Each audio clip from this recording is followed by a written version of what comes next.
Bonjour chers compatriotes congolais, je vous adresse ce message pour m'exprimer au sujet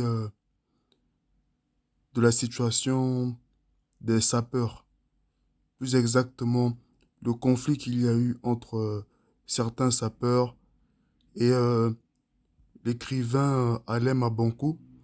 Et par la suite, nous avons vu que plusieurs de nos compatriotes se sont exprimés également, euh, d'un côté pour soutenir le point de vue des sapeurs, qui critiquait Alem Abankou, de l'autre côté pour soutenir l'écrivain Alem Abankou. Donc on a vu comme une sorte de fracture au sein de la société congolaise, simplement pour des questions liées à la sapologie et à des critiques que l'écrivain Alem Abankou a pu apporter. Bien évidemment, chacun est libre de s'exprimer, de donner son point de vue, mais moi je pense simplement que nous ne devons pas nous égarer, dans le sens où nous devons rester focalisés sur l'essentiel de notre combat. C'est quand même regrettable de voir des combattants pour la libération du Congo qui perdent leur temps à prendre position, par exemple pour Alem Abankou, et ils se mettent à critiquer les sapeurs, voire même à les insulter, parfois à les rabaisser. De mon point de vue, je pense que ce n'est pas une posture appropriée dans notre lutte. Rappelons que nous recherchons par-dessus tout à fédérer, à nous unir afin d'être le maximum possible à nous opposer au régime de Sassou et donc à le renverser. Si nous nous mettons à créer des fractures entre nous, il y aura d'un côté des gens qui vont peut-être soutenir les sapeurs comme Norba de Paris, et de l'autre côté, il y en aura qui vont soutenir Alem Abankou et toutes les personnes qui ont critiqué la sapologie. Vous voyez que c'est dommage, parce que ce sont ce genre de divisions qui nous affaiblissent. Et moi, je pense que le régime de Sassou, quand il voit nos réactions, il doit s'en réjouir. Parce qu'il nous voit faibles, il nous voit dans la division, alors que eux, dans ce régime, ils sont unis comme jamais. Ils essaient par tous les moyens de se maintenir au pouvoir. Et nous, le bas peuple, et même la dissidence, perd du temps dans des divisions qui ne servent pas à grand-chose. Donc, rappelons aussi que la sapologie fait partie intégrante de la culture congolaise.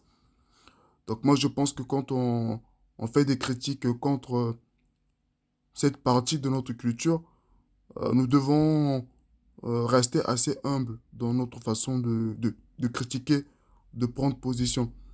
Et moi, j'irais même jusqu'à dire que ce n'est pas la peine de dépenser de l'énergie dans ce genre de questions qui ne font que créer des clivages parmi les populations. Nous devons rester focalisés sur l'essentiel de notre combat, à savoir la lutte pour la libération du Congo-Brazzaville.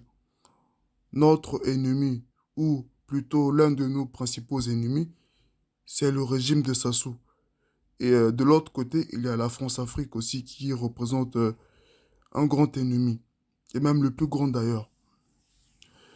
Donc nous sommes face à des ennemis qui sont féroces, qui ne montrent aucune pitié, mais nous nous permettons de perdre du temps dans des questions, dans des divisions qui ne font que nous fragiliser. Je trouve que c'est vraiment dommage. Donc, ne jouons pas à ce jeu-là, s'il vous plaît. Restons vraiment concentrés sur notre combat parce qu'il est très rude et demande la plus grande énergie de notre part. Donc ce n'est pas la peine de nous opposer les uns les autres juste pour des questions de sapologie ou des critiques qui ont été faites contre la sapologie ou des critiques contre les intellectuels comme Alain Mabankou. Non, ce n'est pas à ce niveau que se trouve notre lutte. Donc merci à tout le monde de faire très attention. Restons focalisés sur notre combat et essayons toujours de nous fédérer et d'éviter les divisions entre nous. J'espère que ce message est assez clair. J'espère qu'il va toucher un maximum de nos compatriotes congolais. Bonne journée à tous.